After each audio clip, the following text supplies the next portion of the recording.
Hello. Welcome to another video tutorial for the Miraf SongBook program. Now, we'll take a look at the Miraf SongBook version for Android. We will describe how to use the program, how to copy data, how to control the program, and show some tricks that are available in the app. So, we now have Miraf SongBook installed.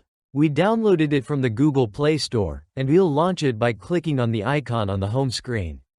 A sample database that comes with the program has opened. Of course, you can later transfer your own database from the Windows version, which you will be using. Now, we'll show you how to operate the program using this sample database. You are now on the Song List tab.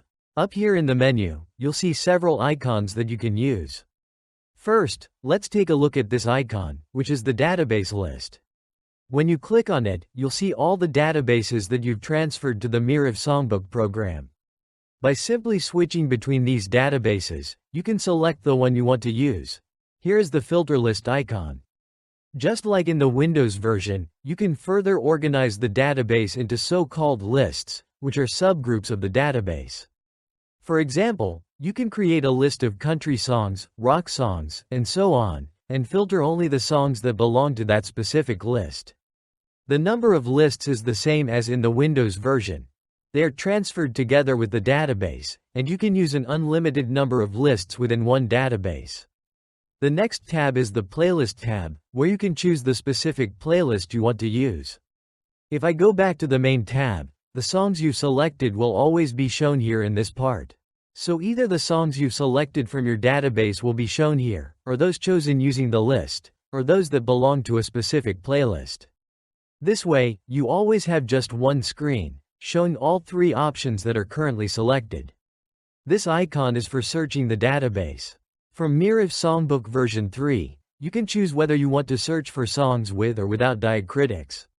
Let's demonstrate. I click on search and enter the beginning of a song title. Just typing the first letter is enough, and the program has already found all the songs containing that text. The more text you type, the more the list will narrow down. I select a specific song like this. If I want to cancel the search, I click on this cross and the full list reappears. So, if I quickly want to search for the song, Hand, I just type H and A, and the program immediately finds the song. If you want to display a song, simply click on it, either using a mouse or a touchscreen. Click on any song, and it will open. Just like in the Windows version, you can see the song title, artist, and possibly the rating. Here, you see the specific song, including the chords. We'll now introduce the options available in this window in detail. First, we'll start with these arrows, which allow you to switch to the next or previous song. The next and previous song always relate to the list selected at the beginning, meaning either the specific database, a custom filter, or a specific playlist. If you have filtered songs by this search, for example, all songs starting with A, or by a particular artist, as you don't have to search only by song title, but also by artist, the program will automatically search by artist as well. It searches according to how the song list is currently defined. We'll demonstrate later that you can set whether you want to search by song title only or by song title and artist, or other parameters. This icon is for automatic text scrolling. If you click it, I can enlarge the song like this to see better, and when I click automatic scroll, a countdown starts, and the automatic scroll begins. We'll show how to configure this later. When I click the icon again, it stops. You can enlarge the song either using these icons at the bottom, plus or minus, depending on your screen size. The second option is to pinch and zoom with your fingers, as you would normally enlarge any text using your fingers. This next icon is labeled Adjustments and offers various options you can apply to the song. These include transposing down, resetting to the original key, transposing up, temporarily disabling the capo, switching between one or two columns, options for audio playback, opening attached files, adding notes, editing the song, and viewing song details. Let's start with transposition. There are three icons for that here: transpose down, reset to the original, and transpose up. So, if I click here, you'll see the song has been transposed down by half a tone. Another click lowers it by another half tone. If I click Reset to the original, the song returns to the original key, and I can transpose it up as needed. If I want to transpose quickly or directly into a specific key, I can choose this second icon. Here, you already have predefined keys to which you can transpose. For example, I'll select D major, and the song is immediately transposed to D major, or I click on F major, and the song is quickly transposed. You can either use these three icons for transposition or quickly transpose directly to a specific key using this list. The next icon in the Edit tab is to temporarily disable the capo. For some songs, you have a capo set in a certain position, and if you quickly want to display the original key as if you removed the capo, just click this icon, and the song will switch to the original key. Another option is 1 or 2 columns. This option allows you to switch between displaying the song in 2 columns or 1, depending on whether your tablet is in portrait or landscape mode. Choose the optimal view for you. The next option is audio playback. You can attach an audio file to any song in the Windows version, and the Android version will play these files. If a song has an audio file attached, you'll see the playback button here at the bottom. If I switch songs, the icon will appear for the song with an MP3 file attached, and otherwise, it will be hidden. So I can either simply press play, and the audio file will start, or stop it by clicking again. You can also control this from the menu with the options to start, pause, or stop the audio file. Another feature is that you can play both the audio file and the automatic text scroll at the same time. So I'll enlarge the text a bit, click this icon, and both the audio and automatic scrolling will start simultaneously. I'll stop the recordings now, but you can see how easily you can play both together.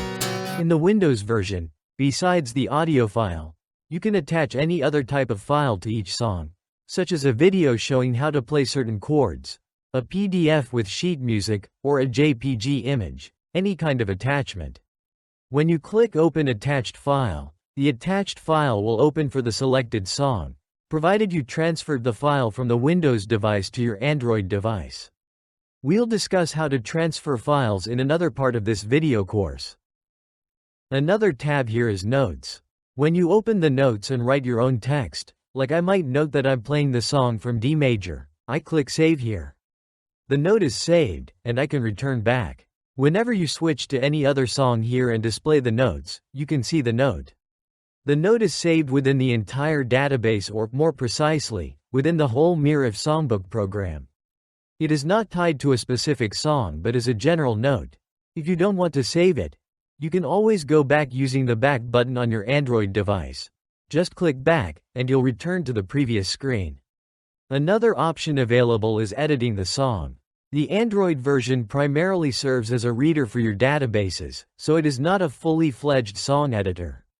All editing is done in the Windows version, where there are many tools and options to fine-tune your databases exactly as you need. There are plenty of tools to make song imports simple and fast. The Android version serves more as a reader for live performances or practice. However, you still have the option to edit a song on Android. When you select Edit Song, a tab opens where you can modify the text. Here you can see the song title, artist, capo position, if applicable, the speed of your automatic scroll, song-specific notes, a filter named List, and of course, the text you are editing. You can modify the text or do a permanent transposition if you want to save the song in a different key. For example, if I want to save the song in a different key, I click Transpose and change it to D major. I click Save, and a message confirms the song was saved. When I return, the song is in D major. If I switch between songs and return to this one, you'll see that it was automatically saved. So it is automatically saved in the database under the new transposition, just as you want it in Android. The last tab here is the Song Details, where you can see various details related to the specific song that you might need. These include parameters transferred from the Windows version, such as the attached audio file, notes in columns 1 to 3, or attached MIDI files, the fret where the capo is placed, and so on. Additionally, there's an important feature for Android, which shows the path from which your audio files, MP3 playbacks, images, etc., are being loaded. This is displayed at the bottom. We will discuss this in more detail later. Now, let's look at how to configure the program in detail and what options we have in the Android version. This settings icon is used for that purpose. You can access it either from the song list screen or within the details of a specific song. It's the same icon and takes you to the same settings menu. So, let's go over what you can customize in the program. The first tab is Display, and it deals with everything you can show in the program, what you can enable or disable for a specific song. Let's go through it. Right now, I have almost everything enabled, but let's explain what each item means. There is an option to show or hide chords in the text, display or hide the artist's name, or show or hide the song title. This item determines whether or not you want to show notes in the text. Some users use notes in the text in addition to chords, so this option allows you to choose whether to display these notes. Then there are options to show labels and display Note 1 or Note 2. Another option is to display tablature and highlight parts of the text. You can highlight the text in some way, such as notes or important parts of the song that you don't want to miss. You can choose whether or not to display this highlighting. As you probably know, in the Windows version, you can select 4 different colors for a given song. Certain sections can be highlighted, for example, to show who sings which verse, what the choir sings, or what a soloist sings, etc. So here, you can choose to enable or disable these 4 colors. You can also show images. For each song, you can attach any number of images, like scanned sheet music, for example. You can turn images on or off here. Another option is to enable or disable the capo display, whether you want it to show which fret is being played or not show it at all. Then, there's the option to show the original key because in the Windows version, you can set the song's original key, and you can choose to show or hide that here. Another option is to highlight repetitions. If the song includes repetitions using standard symbols like lines and colons, enabling this option will automatically highlight repetitions in a color. You can also show or hide the logo. This is the logo at the top, which can be toggled on or off in the song details. There's also the option to show or hide the top bar. This is the bar that displays the time. If I enable it, for example, and return to the song, you'll see the top bar with the time and top panel. If I disable it, the top bar will be hidden in the song details, so only the navigation panel remains visible. Next is whether you want to show chord diagrams. If I enable the option to show chord diagrams and return to the song, you'll see that the chord diagrams appear here. Later, we'll show how to adjust the colors and other settings. There's also the option to display isolated chords. In the Windows version, you can define a tag called chord, which lets you place specific chords in the text. You don't have to show all the chords, only the ones you choose. This option allows you to decide whether or not to display these isolated chords in the text. You can also choose whether to place the chord diagrams above or below the text. If I select the option to display them below, and return to the song, you'll see that the chord diagrams appear below the text. I'll now move them back up. The last option here is to display dividers in the song list, which shows whether songs in the list are separated by a line or displayed as one continuous list. That's the Display tab. You can also completely disable the top menu to maximize the space for the song. This change will take effect only when the song is reloaded. Additionally, you can turn off the chord indices or display the metronome settings. Lastly, in this tab, you can set the buttons you want to see on the top panel.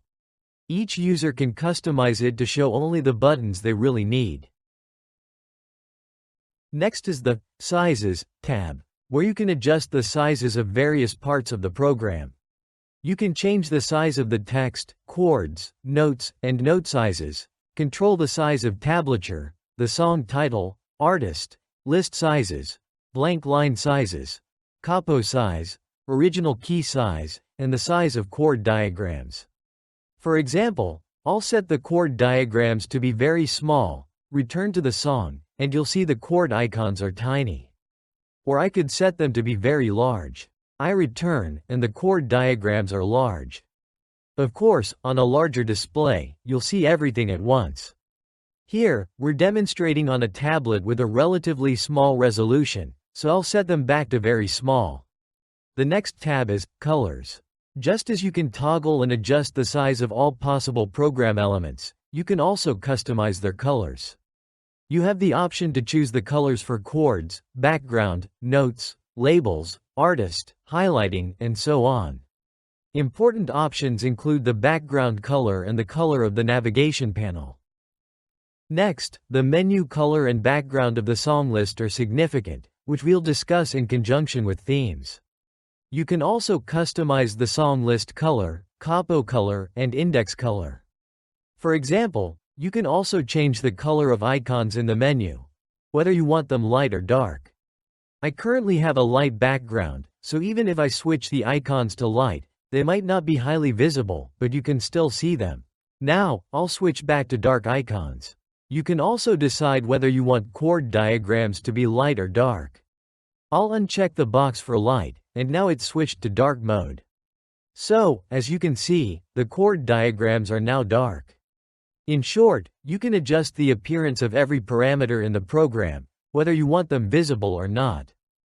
Next is the size, and then the colors. All these elements together form what are called appearances.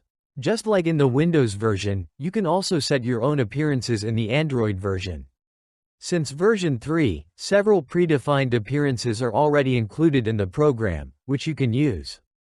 So, if I click here, you'll see that by default, several appearances are set. If, on first use, you don't see these appearances or have default values set, simply click this icon to load the default or saved appearances, and the predefined ones in the program will load. This depends on the version of Android you're using. On some Android versions, these lists are loaded automatically during the initial installation. On other versions, you need to click this button for them to load automatically.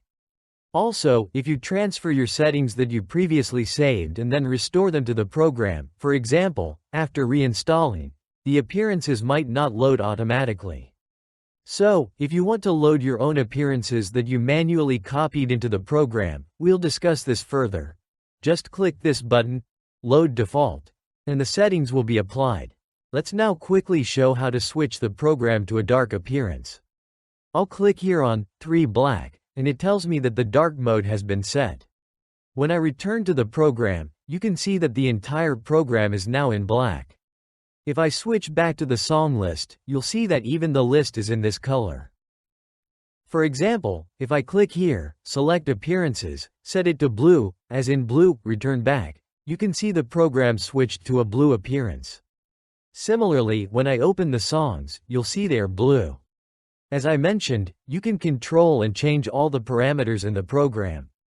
For example, I like this blue appearance but want a different chord color, so I'll choose the color here. Select Chord Color, and say I want a dark red. I select dark red, return to the song, and you'll see the chords are dark red. If you want to save this appearance so you can use it later, open the Appearance tab again. Now, at the top, you'll see which appearance is currently set. So, I have the blue appearance set, but you can rename it however you like. Here, you can give it any name you want. I'll change it to blue, and click the Save button here. I always save the specific appearance to the specific row. So, I click Save, and this appearance is saved. You'll see the blue appearance loaded, and if I now switch to the white appearance, return back, you'll see everything is white.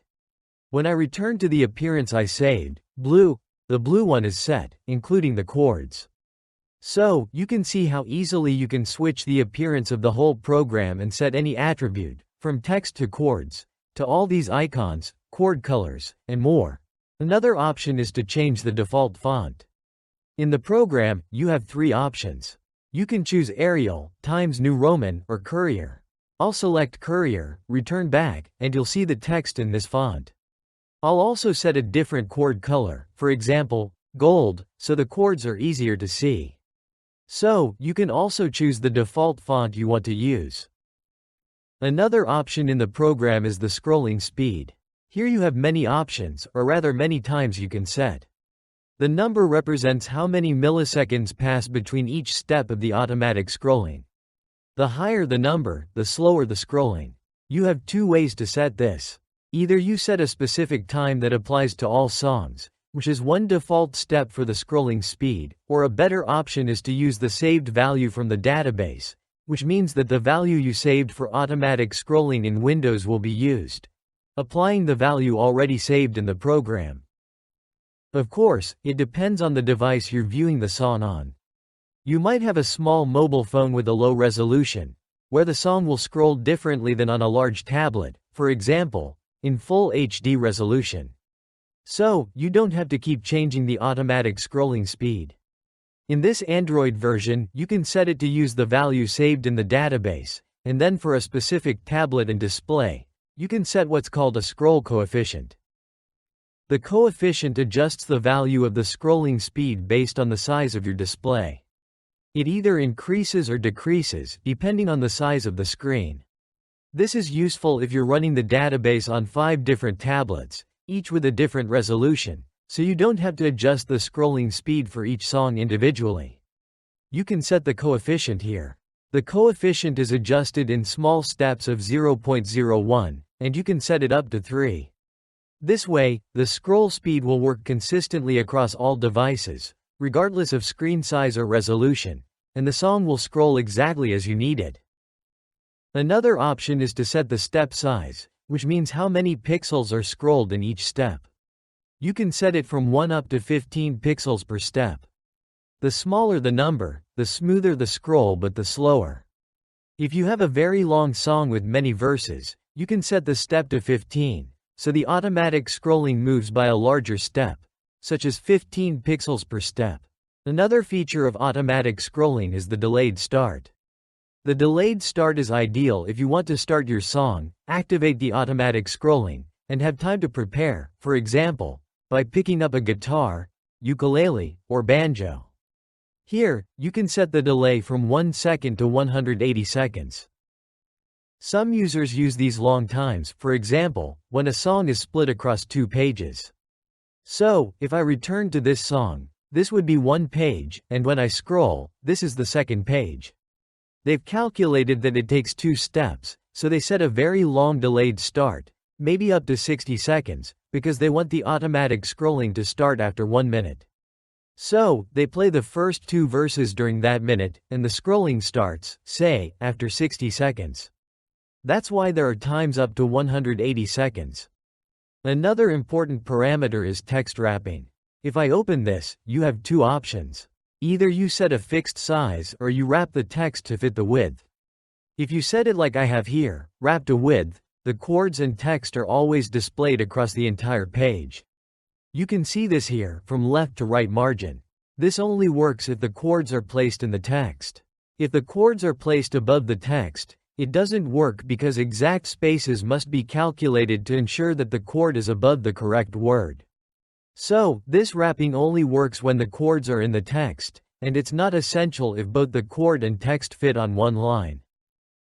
If you set a fixed size, the text won't wrap, and it will always appear as originally defined. Here, for example, you can see the text slightly running off the edge, but I can either shrink it with my fingers or use these 2 icons at the bottom to fit it to the entire screen, as I need, without wrapping. So, this option should be adjusted based on what suits your current needs, whether you want wrapped text or not. Of course, all these settings we've discussed are saved into the appearances. So, for example, you could set one appearance to wrap text and another not to, and easily switch between them. Another option is image resizing. It's best to always keep this enabled, as the image will automatically adjust to fit the screen size if it's larger than the screen resolution. In some cases, you might want the image displayed in its original size, in which case you can disable this setting. But ideally, it is good to have this image adjustment set up so that the images always display in full screen mode. The next parameter we have here is how to display the list. Here, you can choose how you want to view your list of songs, whether it's your playlist or a filtered list. You have several options to choose from. You can display the song title and artist, or vice versa, with the artist first and then the song title. Alternatively, you can show only the song title, the song and a note, the song plus the filter list, or just the song with an icon indicating it's a new release. You can also combine all these options. So now I will choose to display only the song. When I return to the song list, I see that only the title is shown. I'll adjust it so that the artist appears first, followed by the song title, and then a new release marker. When I return, although no songs are marked as new releases, you can see that the artist is listed first, followed by the song title. This setting allows you to customize how the list is displayed.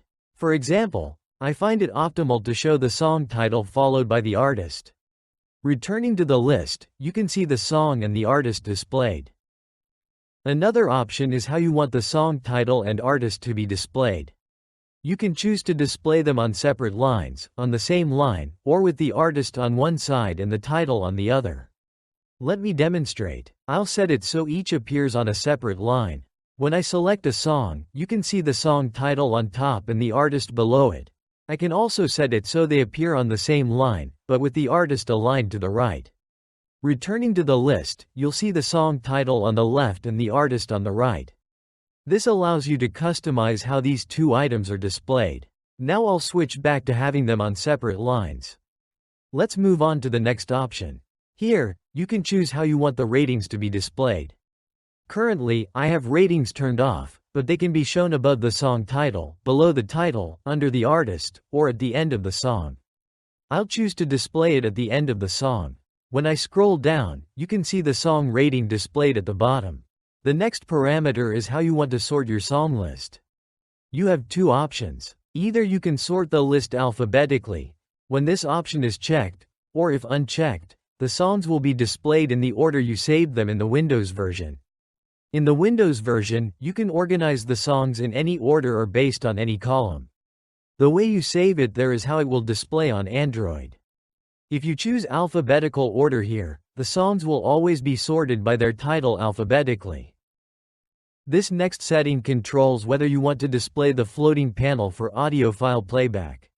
If I choose a song that has an attached audio file, such as this one, you'll see the icon for automatic playback. If you don't want this icon to appear, you can turn it off in the settings, and you'll only be able to play the audio from the Start or Stop audio menu. I'll now enable the floating playback panel again. Another important feature in the program is the transposition settings. Just like in the Windows version, you can choose between European and American transpositions, and you can also set how you want the chords for B and B flat to display. You can also set your custom transpositions. Here, you can decide how you want to handle chords like B, B flat, or H, which may vary between European and American systems. Additionally, you can set whether standalone chords under the CH tag are transposed automatically. It's recommended to keep this checked because when you transpose a song and encounter a chord you don't know, e.g., a complex one like a sus chord, it will be automatically transposed into the new key. Here, the user can set their own transposition. They can choose the chord sequence that suits them perfectly. This setting is also saved in the appearance. Another option is the symbol after labels. When you open this setting, you can choose what symbol appears after a label. As mentioned in the video tutorials for the Windows version, it's ideal not to include any symbols when you initially create a label, but to set them later in the program, allowing you to customize the look for each one. For example, if you write ref for a chorus, don't add a period afterward, and you can later apply a symbol, comma, dash, underscore, or space in the program. This allows you to adjust the style as needed for different appearances. The next option is the chord display settings, where you choose how chords appear in the program. You can opt to display them as an index with parentheses, in the text with brackets, or above the text. I'll select the option to place the chords above the text. When I return to the song, you can see that the chords are above the specific text. I can also choose to display the chords inside the text with square brackets, and now you can see that they are inside the text with the brackets. You have 6 different ways to customize this setting.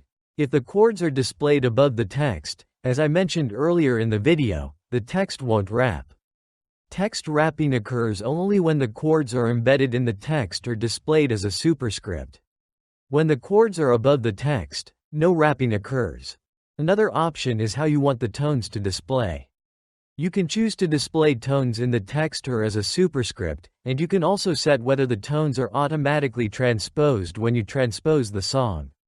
You can also choose to automatically convert tones to lowercase letters, which some users find helpful to distinguish between chords in uppercase and tones in lowercase. You can also customize the fonts and colors for tones, but this setting ensures that tones are always shown in lowercase. Another key setting is screen rotation. Ideally, set it to automatic, so the screen adjusts based on how you rotate your Android device. However, you can force the program to always display in portrait or landscape mode. This next setting relates to not reloading songs after screen rotation. By default, when you rotate the screen, the program reloads your song list to ensure it stays current. This is particularly important for some tablet versions where the list may not display correctly after rotation. However, if you have a large database with hundreds of songs, reloading can take time. In such cases, you can turn this off so that songs are not reloaded each time you rotate the device. Another option is to prevent the screen from turning off while viewing the song list. Normally, when you are playing a song, the program prevents your device from going to sleep, meaning the screen stays on while you are performing. But if you return to the song list, the screen may turn off. If you prefer the screen to remain on, even while browsing the list, for example, during a break at a concert, you can enable this option to keep the screen from sleeping. So, as I was saying, by default the screen doesn't turn off only when a song is displayed, but you can set it up to work that way even in the song list. You can also set the program to be controlled by gestures and switch using a swipe. On our website, there is a PDF document where all the gestures are explained. Another option available here is searching without diacritics. By default, this is turned off, but if you choose, for example, to search for songs without diacritics, you can enable it here. After that, when you type in characters with accents, the program will ignore them and search based on the text without accents. This applies to the search icon, so you don't have to type accents or diacritical marks. Furthermore, the program has so-called variables. You might be familiar with this feature from the Windows version, where you can set your own variables. For example, a certain parameter can be automatically inserted into your texts. It could be a list, an effect you use on your pedal board, or something similar. It could also be some text that gets automatically added to your song. So here you can choose 15 variables that will be displayed in the program according to the tags $var1 to $var15. It's probably a good idea to first check the Windows version to see how these variables are used and then try setting up how to use these variables in the Android version.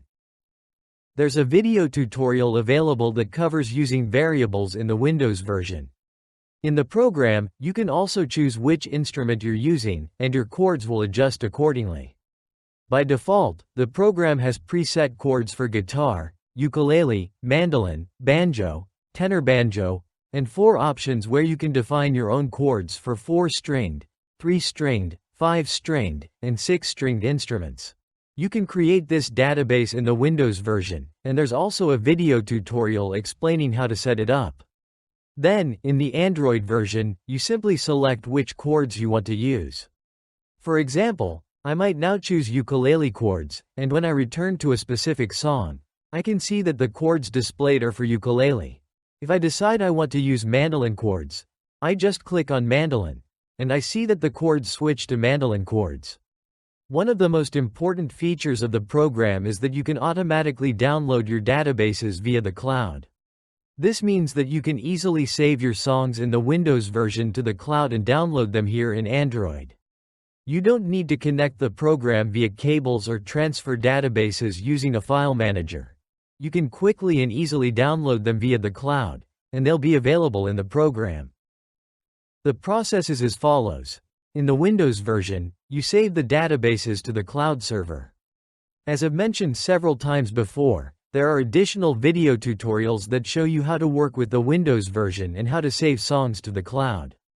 In the Android version, it's very simple. Here, you select to download the databases. First, you enter your registration number. Every customer who purchases the Miraf SongBook program receives a registration number made up of 5 groups of 4 digits or letters. To prevent theft of your full registration number, you only enter the first 12 characters of your registration number here, not the entire thing. You enter the first 12 characters of the purchased registration number. I'll enter them here as an example. You enter your registration number, the first 12 characters, and this number is automatically saved in the program. You don't need to save anything else. When you click on Import Data from Cloud Server, all of your saved databases will be downloaded and automatically integrated into the program. Of course, in addition to databases, your playlists, chord databases, if you've created one, and your notes will also be transferred. So, with just one click, everything gets downloaded quickly. This is a very fast way to transfer your databases. For example, if you make a small correction to a song in the Windows version, you just click to save the database to the cloud, and here in Android, you click Import Data from Cloud Server, and all your songs will be automatically transferred. This import does not transfer your images or audio files. The reason for this is that some users' databases may contain thousands or tens of thousands of music files, which could amount to dozens of gigabytes. For some customers who may be using video files with the program, this could even be terabytes. So only the text-based parts are transferred via our cloud. This includes databases, playlists, chord databases, and so on. Audio recordings and images are not transferred. We'll show later in this video tutorial how to handle this. Another option available here is the so-called online database. This can be used, for example, if you're a band and you want to make your Miraf SongBook database with your songs, lyrics, and chords available to your fans online. You can upload it to a web address, and your fans can then enter this address here. Whenever you update the database, they can simply click to download the online database, and it will be transferred to their device. Of course, this can also be used by a band leader to share the database with other band members. They can then download it from a specific address over the HTTPS protocol. There's a simple example here showing how to do this, and you can also try downloading our sample database, which is hosted on the HTTPS protocol at www.miraf.cz. We distinguish between 2 types of database downloads. Either via the cloud, where it's tied to a specific registration number, or this public option, where it's available for anyone who knows the address to download. Then, you can choose the so-called data source. You can either choose your local database, which means it's stored directly on your device and from which you're playing, whether it's on your tablet or phone, or the second option is the online database. The disadvantage of this online solution is that you must be connected to the internet. If you have a local database, you don't need an internet connection. The only time you need to be connected is when downloading your database from the cloud. Once the databases are downloaded or manually transferred, you don't need an internet connection anymore and can play anywhere, even without a signal. Another option is setting file paths. This allows you to set where you want your images or audio files, playback files, and so on to be stored. As I mentioned, some users may have large databases, for example, of MP3 files. These could be tens, hundreds, or even thousands of audio files that are attached to the program. Some users may not have enough internal storage space for these files. So, they may have them stored on an external card, flash drive, or hard drive connected to their Android device. It could be an SD card with a capacity of 64 GB, 128 GB, or something similar. That's why there are options to set paths, so that your database is stored wherever you have the program installed. But in this file path section, for images, audio files, playbacks, and attached files, you can manually set the path, for example, to an SD card where the data is stored. It's important that for this to work, and for your audio files to play correctly, you must use what are called relative paths. You cannot use absolute paths. Imagine a situation where, in the Windows version, you set that your MP3 files are stored in a path like C Miraf SongBook, MP3. You can't use that path for a specific MP3 file because the C path doesn't exist on Android. So, if you want the songs to play without any problems on all devices, you need to use relative paths. This means it's ideal to have the song stored in the MP3 directory, and when editing the song in the Windows version, only set the song's file name or a subdirectory within that MP3 directory. This way, only the relative path is added to the program, which means just the file name is included. When you transfer such a file, the MP3 will work. Another important thing is that Android differentiates between uppercase and lowercase letters, so the file name must match exactly as it physically appears in the program.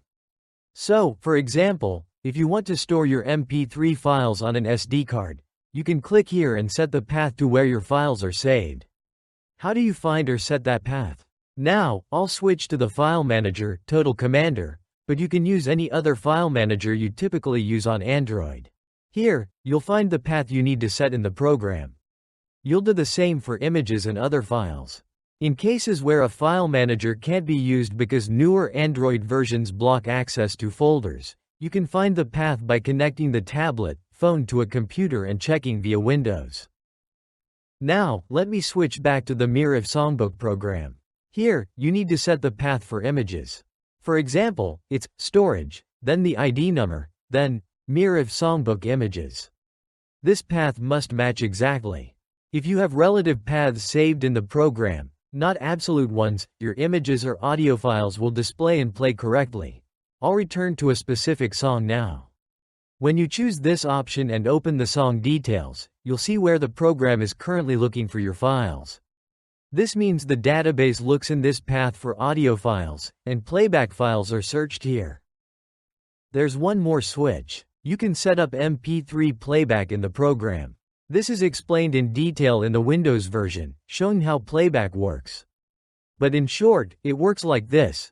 Normally, you use the folder for audio files, typically the MP3 folder where your backing tracks are stored. But if, for example, you're at a concert and your singer can't perform, and you have a backup track with their vocals, you might want to quickly switch to a different set of audio files that you don't normally use, just temporarily. So, in this tab, you set whether songs should, by default, play from the MP3 folder or from the MP3 playback folder. By default, it's set to MP3, but you can temporarily switch to the MP3 playback folder. You set the MP3 folder path here in the audio file path settings, and you set the playback folder path here in the audio playback path. The last feature is remote control. You can control Miraf SongBook from both the Android and Windows versions. Each device can either send or receive data. Let's explain it simply. By default, this setting is off, meaning the program neither sends nor receives data. But if you want this program I'm using here to control another device, you can set it to send data. You'll enter the list of IP addresses you want to control, set a password, and save. Then, when you switch songs, all the other connected devices will automatically switch too. There will be a separate video explaining this remote control feature. Similarly, if you want this device to receive data, you set it to receive, and when you restart the program, it will wait for commands from another Android device. For example, when your bandleader switches songs, your tablet will automatically switch to the same song. This will be covered in a separate video course. One more thing to mention is that you can control Miraf SongBook for Android with keyboard shortcuts. You can connect a keyboard to your tablet or phone via cable or Bluetooth and control the program with shortcuts. The list of supported shortcuts is available on our website in the Android section, where you can see which shortcuts the program supports. The program also supports control via multiple switches or foot switches through Bluetooth or USB cable. This works via keyboard shortcuts. So, if you have a switch that can send a keyboard shortcut, there are many available on the market. You can, for example, place this switch on your pedal board and program it to switch to the next or previous song, or to start an audio file. You can then control Miraf SongBook with foot switches without having to touch the tablet. Supported features include switching songs, scrolling through them, turning on/off auto-scrolling, starting your audio tracks, and more. The full list of shortcuts is available on our website in the Android section. In the next part, we'll look at how to do remote control and how to transfer your audio files, MP3s, and images to Android devices. We'll also take a look at the program's structure from the operating system's perspective, including where the databases are stored, where settings are saved, and so on. When a problem occurs, you can see system information and errors that occur in the program.